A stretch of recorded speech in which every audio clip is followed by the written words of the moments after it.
In this lesson, we'll be creating a seamless repeating background that's scrolling from side to side. I've got a simple image here. You can see over here in my attributes that it's the same color on the edges, so none of the graphics intersect the edges, which means it's seamless when we tile them or pattern them together.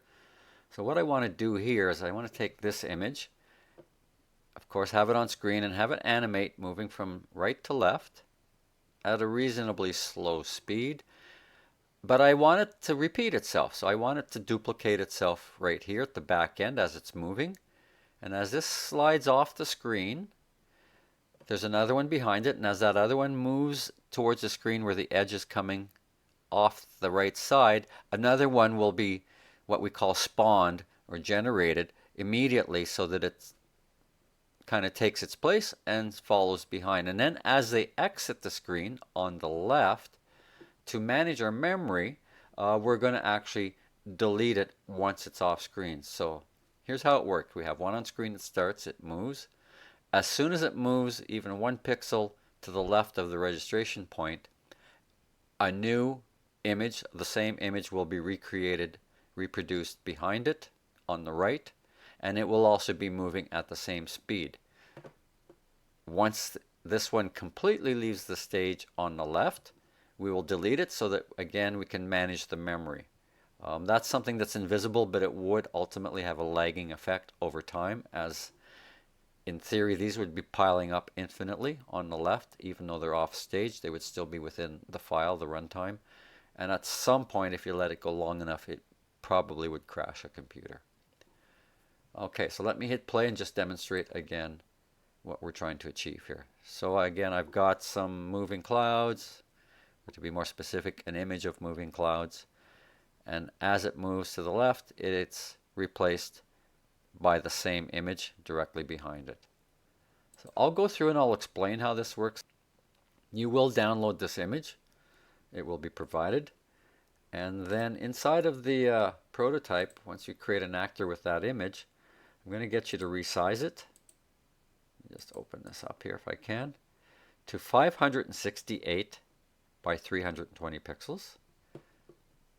And then you can drag that onto the stage. Once it's on the stage, you can highlight it on the stage, and you can actually zero in its location by inputting it numerically over here, because I do want it to be exactly fitting on the stage. Now this stage is the same size as the art. That's why I had you set it up. This is the iPhone 5 landscape, which is 568 pixels by 320 pixels high. So for location, remember the registration point is in the middle of our artwork here. So really location would be halfway up the page and halfway over in order to center it perfectly. And that's what I want to do here. So I took these numbers and I split them in two, and that's how I derived these numbers. And it so happens to perfectly locate itself in the center of the frame of the stage. Again, I'll just remind you the registration point is in the center. That's where these numbers fit in, because the center point is really halfway into the artwork. So if I want to place this directly on the stage, completely centered, I just have to go halfway up with the registration point, halfway across. Okay, so that's how we establish location and size. Now, it's pretty straightforward as far as the behaviors go. We have a basic move behavior, which goes 180 degrees, which is horizontal to the left, and I brought it down to a speed of about 100. And then I have a rule which dictates the rest, and really this is all about logic. We could have done this in so many ways, but here's one logic that I'm using. Remember, the registration point is halfway into the artwork, from top to bottom as well as from side to side. So I'm using that relative size to actually dictate conditions and then actions afterwards. So what I'm asking for here is I'm saying if position X, the horizontal position, X is smaller or equal to half the width. So you have to wrap your head around that, or at least follow these directions. And I said half the width by putting a /2, so that's divided by 2. So I'm saying if this X, which is in the middle of my artwork, is smaller or equal, meaning at least 1 pixel to the left, because these x coordinates get smaller as we move to the left. So if the x coordinate is smaller than the full size divided by 2, which happens to be this spot, so if it moves over this way at least 1 pixel, then that condition exists. And what do we want? What we want to do is we actually want to spawn a new actor of this cloud image directly behind it on the right, locating it right at the edge. So let's look at what we have under the do. We do have a behavior called spawn actor. So I start with which actor? The actor called clouds. It defaults to in front of actor, and that's all fine with us. We're not actually really overlapping, technically speaking. In the direction, we'll just leave that alone because we are already dictating this actor with the move command. But from which position? Now I'm going to take this -5 out of here for a second, and this is all done in the expression editor. I didn't mention that before, but this one as well. So do not type it here. You actually have to click on the expression editor, drill down for the width, so I'll do it quickly here again. Clouds, size, width. Now I'm adding it here, so I'm just going to delete that again. And then manually type in /2, which means divided by 2, /2. Okay, /2. So you drill down for the feature called size width, and then divided by 2. And that happens within the expression editor. Then be sure to click the green check box. All right, so that's how you have to enter this information on both of these expression editors. So let me open this one. This is where I was going to here. I'm going to delete the -5. I'll tell you what the -5 purpose is. It's to compensate for computer lag. But I'll show you what it is sort of in its pure theory form. What am I doing here, though, is I'm saying from which position. And again, I'm using a relative number. I'm saying from the position called self width, size width. So this coordinate is halfway in, and the full width of the artwork is from left to right of the artwork. So let's say I was going to put that over here on the left. That would actually be a full width from behind that registration point. So let me just play it here.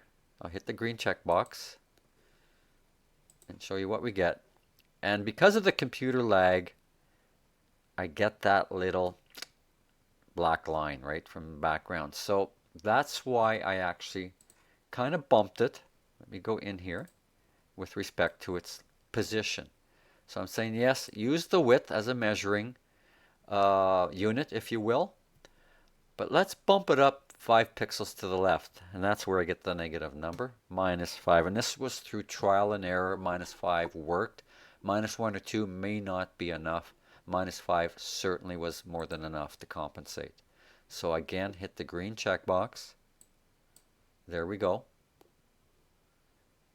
Hit my play button, and you see now that black line is no longer there because this one's actually generating just a couple of pixels ahead of the width, if you will.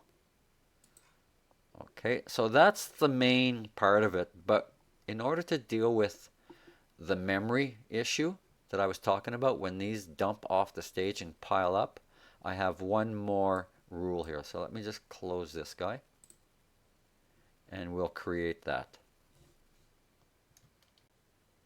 Before I do that other rule, I'm actually going to rename this one to spawn. So this is the rule that spawns the new actor directly behind the one that's moving. And now we'll add that last rule for managing memory, and I'll call it manage memory. Okay, so again, the conditions will be basing the location on a unit of measurement, which will be the width of the artwork. So let me just work with the attributes here. Attribute if the attributes cloud position x, its location on the x-axis, is smaller or equal to half the width on the negative side, which is the left. It's a lot to kind of wrap your head around, but follow the logic here, or at least follow what I'm doing, and it will work for you. So I'm going to clouds, and now I'm basing it on the width, as I said. Width. Now everything has to be done in the expression editor here. I'm going to edit this. I'm going to actually add a /2, meaning half, divided by 2.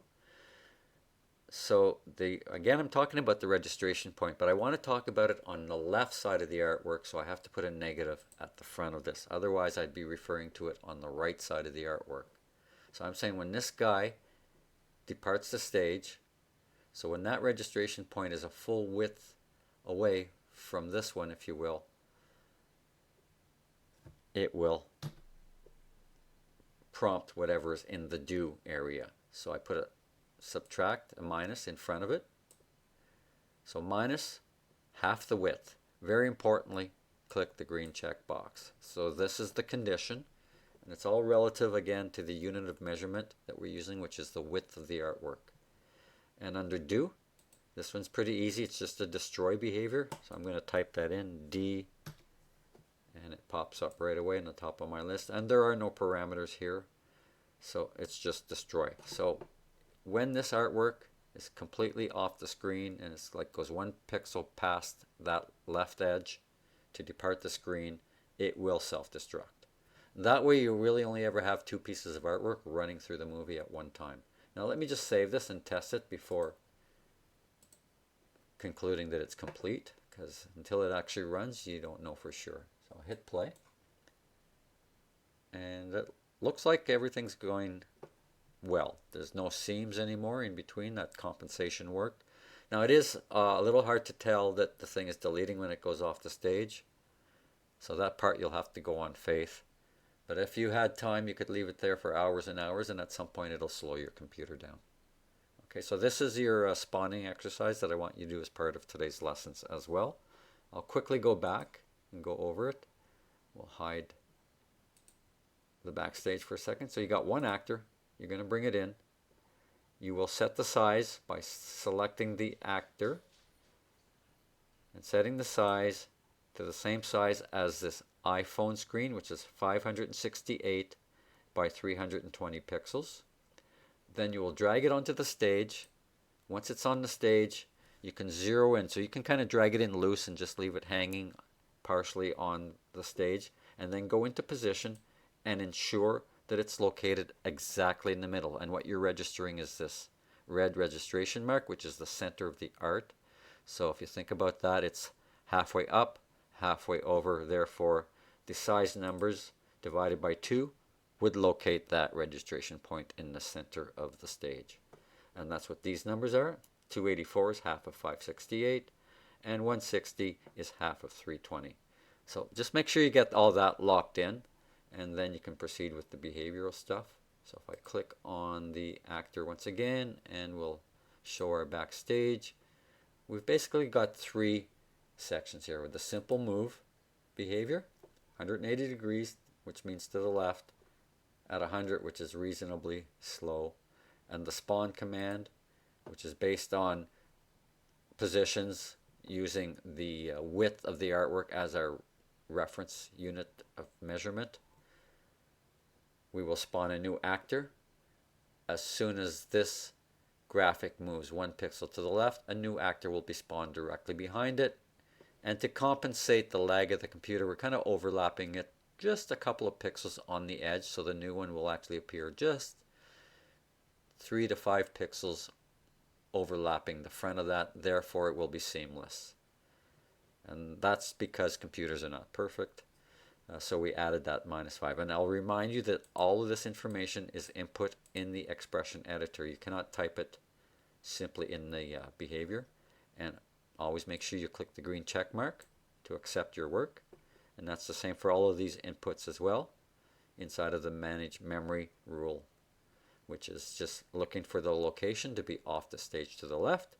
Once it's achieved that location, it will self-destruct. Okay, so I can collapse these.